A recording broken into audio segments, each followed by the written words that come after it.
and to the republic for which it stands, one nation, under God, indivisible, with liberty and justice for all. Thank you, Vice President McCullough. Welcome, everybody, to tonight's Penn-Harris-Madison School Board meeting. It's nice to see our visitors. Thank you for attending. We also want to take a moment and welcome everybody who is joining us via our live YouTube stream. We appreciate you carving out time on your Monday night to visit with us. I'll call this meeting to order at 6:01 p.m. First item on the agenda is the adoption of the agenda. Board members, any additions or changes? Administration? The administration has some changes. Motion to approve? I so move. Second.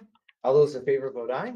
Aye. Any opposed vote nay. Motion carries by a vote of 6-0. Next up is the approval of the minutes. Board members, any additions or changes to the minutes from the July 21st, 2025 regular board meeting? Administration has no changes. Do I have a motion then to approve the minutes? So moved. Second. All those in favor vote aye. Aye. Any opposed vote nay. Motion also carries by a vote of 6-0. We'll move on to the consent agenda, and Dr. Short, we'll turn it over to you. Thank you, President Riley. The administration recommends the approval of the consent agenda this evening, and appearing on the personnel report under classified staff are two retirements. Phyllis Woodley, a teacher aide at North Point Elementary, who is retiring and retired on June 16th, 2025 after 35 years of service. And then Marcia Davis, an educational assistant at Schmucker Middle School, who retired on June 5th, 2025 after 14 years of service. On behalf of the board and administration, we wish these dedicated employees the very best in their upcoming retirement. Thank you, Dr. Short. Board members, any questions about the consent agenda? Hearing none, motion to approve. I so moved. I second. All those in favor vote aye. Aye. Any opposed vote nay. That motion also carries by a vote of 6-0. And on behalf of the board, I'd like to join Dr. It's 5. 5-0. You know, math is hard. I'm having a difficult time these days. So just for purposes of keeping a clean record, item 2 was approved 5-0. Item 3 was approved 5-0. And consent agenda item 4 is approved 5-0. On behalf of the board, I'd like to join Dr. Short in thanking those who have retired from PHM. Phyllis, thank you for 35 years of service. Marcia, thank you for your 14 years of service. Our community, PHM community, and our community as a whole, we're better off because of you. We wish you God's blessings and Godspeed in your well-deserved retirement. And we'll move on to the instruction reports on the Literacy Summit. Dr. Thacker. For sure. 3. I knew that was going to happen at one point. It was inevitable. I can't even imagine I'll be watching. I can't even imagine the shade of red that I just. I'm going to call for an adjournment. Oh, I am so excited about this report and to share this evening. I'm going to turn it over to our Assistant Superintendent, Dr. Levon Dino, who will tee up for us this great presentation that we have this evening. Some fabulous educators and talk about our 5th annual Literacy Summit. Dr. Dino. Right, agreed. Well, we're excited to share these details about our most recent Literacy Summit. And as Dr. Short said, it's already year 5, which we are very excited about. It has become a real staple in our professional development offerings for the summer. And I have to give a special thanks to Dr. Short. She was the one that started this years ago, and it's just stuck and enhanced, and every year it gets better. So I am very excited tonight for Dr. Mindy Higginson, Director of Professional Development and Student Learning, Lisa Russell, Principal at Moran, and Jensen Claire, principal at Grissom Middle School. They're going to share with you the highlights from this year's summit. Okay, good evening, President Riley, Dr. Short, and members of the board. I am so pleased to be here. Very, very excited to share about our Literacy Summit 5.0. So here we go.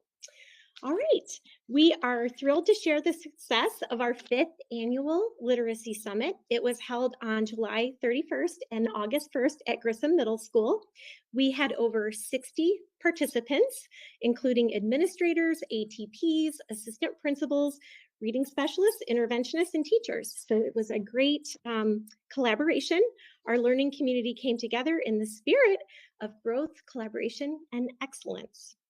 This year's summit featured dynamic presentations from Rachel Riemenschneider, who is from Smeckens Education, along with an inspiring showcase of our very own PHM experts sharing their talents and expertise in literacy and the science of reading. So our presenters included Lisa Russell, principal at Moran, Jen Sinclair, principal of Grissom, Sarah Smith, principal Schmucker, Katie Carroll, a reading specialist at Walt Disney, Bree Wallach, a kindergarten teacher at Horizon, and myself. It was just awesome. So I wanted to recognize our presenters. We have so much to celebrate: the sophistication of the content, the deep understanding of the science behind teaching reading, and the demonstration of high quality instructional strategies by our skilled educators. Teaching reading is not easy. It truly is a science that demands both knowledge and expertise. So I'm incredibly proud of all of our participants for their eagerness to learn, their engagement, and their willingness to attend on summer vacation. So that says a lot about our PHM educators, and I'm so proud of each and every one of them.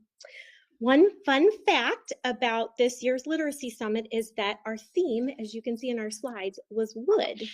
A nod to the 5th anniversary. Traditionally, a 5th anniversary is celebrated with the gift of wood, symbolizing strength, growth, and deep roots. And it was the perfect metaphor for the strong foundation we continue to build together in literacy. So just a fun fact there. So moving forward, planning for the summit began in spring of 2025 with an overview of our district iLearn data. Following a thorough review of that data, we identified 5 key reading standards where students experience the greatest challenge, and that became our intentional focus for the Literacy Summit. We targeted learning sessions to address these areas with high impact instructional strategies aimed at helping students move from proficiency to mastery. That was our goal. The 5 standards included 3 key comprehension skills, so text organization and structure, author's perspective and context clues, along with 2 vocabulary focused standards, Greek and Latin roots, as well as figurative language. Each was addressed through research-based practices designed to strengthen both teacher capacity and student achievement in literacy. And so our overall goals were to increase teachers' knowledge of the 5 identified reading standards, provide resources, support, and a deeper understanding of instructional strategies grounded in the science of reading, and most importantly, marry strong research-based content with a genuine joy for teaching and learning. And judging by the smiles and the laughter and the energy captured in our photos, I think we more than met our goal. It was wonderful.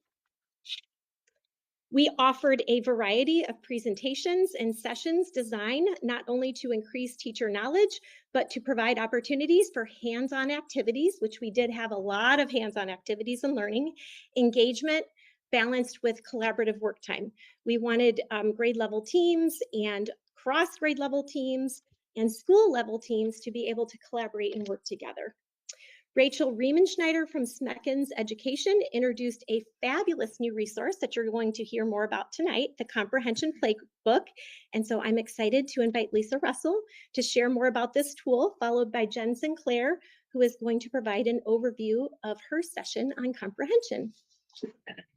Thank you. Good evening. So Rachel is one of the most dynamic speakers I've seen.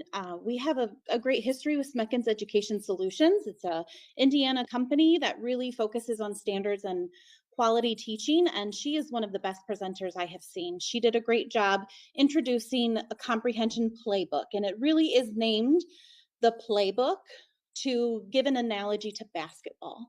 So looking at a teacher like a coach, we hear a lot of I do, we do, you do, where we're having a gradual release of responsibility from the teacher to the students. So I do, the teacher models. We do, the teacher guides the students in completing the same type of activity. And then you do when the students individually complete the activity. Rachel gave us this visual that really showed how it can't just be one we do. It has to be just like a coach you watch and listen. I do it, you help a little, I help a lot, I help some, I help a little, you do, and I'm here if you need me, and then you do, I watch and listen, like the game. That's the game time. So it really is organized like basketball. Each of the portions of the workbook are plays, and each play has multiple sessions. So it came with the binder and digital resources. This is something, the digital resources will be available to all teachers, and it has great visuals to really focus on teacher clarity. So some teachers may have started their day thinking, oh no, another resource, another thing you want me to teach. Sometimes I think teachers can feel like you're putting so much on our plate, when really this was something that should work in tandem with our curriculum. Smeckens says this is not a curriculum. This is a teaching resource to have clarity, clear lessons that are mini that you can put in to your curriculum to make sure that you're teaching a skill step by step. So for example, in my view, you may have an activity that's summarize the story that you're reading for the week. There aren't a lot of directions on how to teach how to summarize. So Smeckens really goes step by step and really gives great mini lessons that you can spiral throughout the whole year to really have great teacher clarity and instruction for those students. So we are combining the comprehension playbook knowledge with our curriculum MyView, and we have links already on our curriculum maps housed on our curriculum website. So teachers can say, I'm doing Unit 1, Week 2. Oh, there's a Smeckens lesson. Let me click on it. It's all right there with all the resources. And I will say it was really nice to continue that partnership with Rachel from Smeckens. Grissom was lucky enough to partner with her all last year. She was in our building almost every single month, and I know Schmucker has kind of continued that partnership as well. And just that focus and that structure when it comes to aligning those sources for our teachers has been incredibly valuable. So having her at the Literacy Summit this year has been a really nice continuation of that as well. From the middle school perspective, we always appreciate being part of the conversation and the organization and the planning when it comes to best literacy instructional practices in our classrooms. And so Mrs. Smith and I partnered to talk with teachers K through 8 about an excellent comprehension lesson and what pieces go into that. Whether you're a second grade teacher or you're an 8th grade teacher, there are some tenets that just ring through. That you have to make sure you're definitely including, that you're being intentional with. And so we used the comprehension planning checklist from Letters. That was something that many of the participants at the Literacy Summit were familiar with because they had been part of that training as well. That really goes through making sure as you are picking a text for your students and you are planning through how you're going to instruct that, you are breaking down what vocabulary do I need to teach up front? What background knowledge do I need to build on? What are the pieces, the structure of the language in this piece that my students are going to need explicit instruction on, or they're going to need modeled, or we're going to need to practice so that when they go to read the text, they're able to derive and construct deep meaning. So when we get to the task, like the standards that Dr. Higginson outlined that are really critical, they have that meaning and that understanding of the text, and they're able to then take on the task. And so that we felt like that was really applicable, especially 6th, 7th, and 8th grade. Those texts get really complex. The vocabulary gets really intense. And so making sure that our students are able to make those connections when they're reading, they're able to build that mental model in their mind. They have that picture going of what's happening in the story so that they're able to apply that across the standards when we ask them to do a task. So that was a really nice thing. We had our teachers be both students and then teachers and think from a couple different lenses as they work through the comprehension planning checklist. And I feel like we were able to derive a lot of really good conversation and planning to get teachers on the right foot for day one as they're starting to think through their instruction.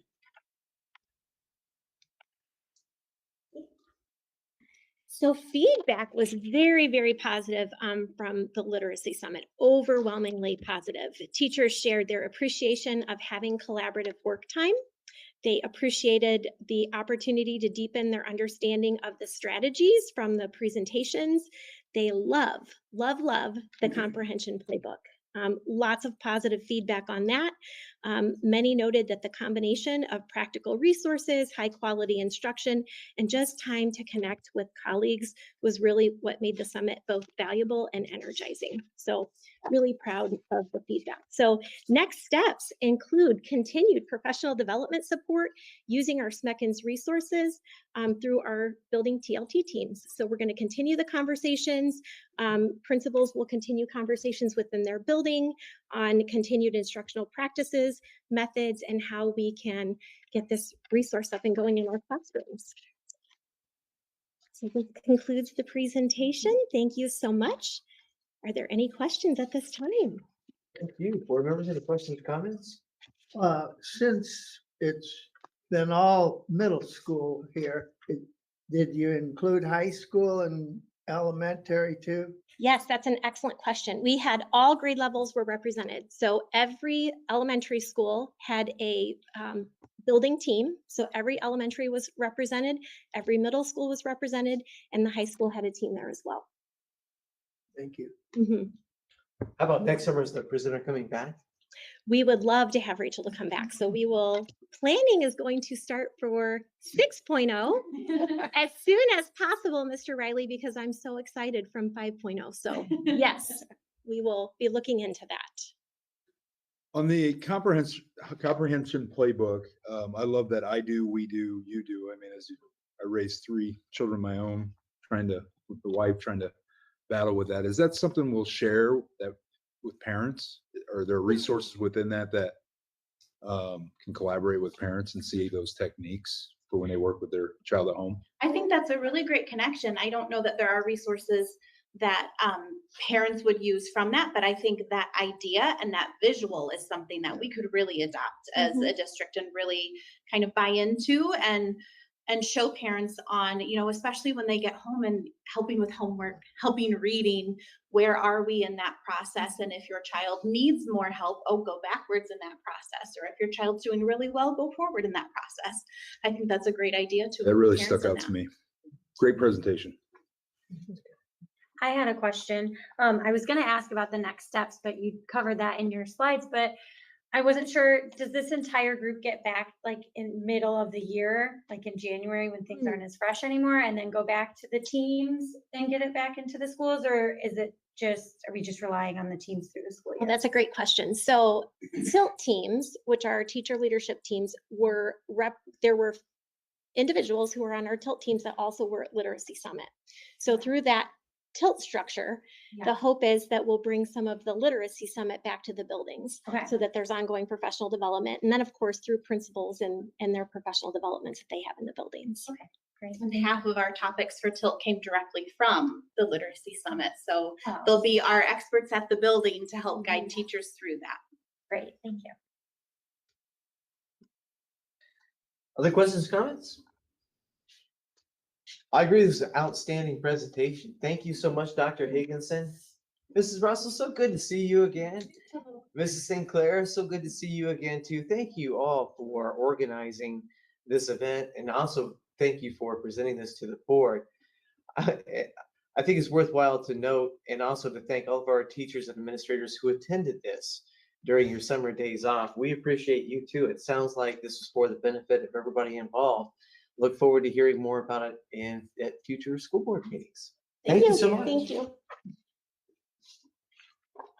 Okay, we'll move on to item number 12 on the agenda, which is business and operational services. This is a hearing on public fund for the 2026 budget. Dr. Short. Thank you, President Riley. Chief Financial Officer, Mr. Zach Wyatt, will introduce this next item tonight regarding a public hearing on the 2026 budget for the Education Fund, Operations Fund, and Debt Service Fund, including bus replacement plan and projects plan. Mr. Wyatt, welcome. Thank you, Dr. Short. Good evening, President Riley, School Board of Trustees, and PHM community. Tonight, this is the second part of the required 3-step legal process to pass our 2026 budget, as presented last week at our budget work session. This includes the budget as well as the bus replacement and capital projects plan. Those have all been published on the Gateway portal by law, which allows the public to go and view those. And this evening is the opportunity for the public to ask any questions they may have or provide public comment around the proposed budget and that we will ask the board to approve at our meeting in September. Thank you, Mr. Quiet. I will now open the public hearing on the 2026 budgets for the Education Fund, Operations Fund, and Debt Services Fund. This hearing also includes the bus replacement plan and capital projects plan. Is there anyone in the audience who would like to address these items to the board? Hearing seeing none, I now close the public hearing on the 2026 budgets for the Education Fund, Operations Fund, and Debt Service Fund, and the bus replacement plan, and the capital projects plan. Thank you, Mr. Quiet. Thank you, President. We'll see you next time. We'll now move on to the hearing of visitors. Generally, for anybody who wants to speak to the board, there is a set of instructions that I give that takes about 2 minutes to read. Before I do that, let me just ask, is there anybody who would like to address the board?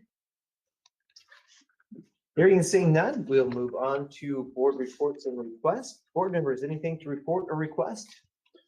I just want to wish all the faculty, students, staffs, parents that next time we're together, school will be in session. So good luck over the next few weeks, and can't wait to see classrooms full of smiling kiddos. And of course, football season starts too. That's Well, Mr. McCullough took both of mine because football is coming up. And I just wanted to point out that this year is the first season of flag football for our girls. And I was texting with one of the coaches today. I have been an avid football fan my entire life. And so to see 44 girls go out for a football team, I'm envious that this wasn't there when I was in high school. And then 2/3 of the girls on the team are multi-sport athletes, which I think is really special that we're still encouraging our student athletes to pursue multiple sports, not just, focus on one. And when I was texting back and forth with the coach, the uniforms were provided by the Indianapolis Colts. And I think it's incredible that we are a school that has decided to lean in and create a team like this, because there are other schools in our area that, this was offered and they don't have teams yet. And so I wanted to wish all of the girls on the flag football team a great season.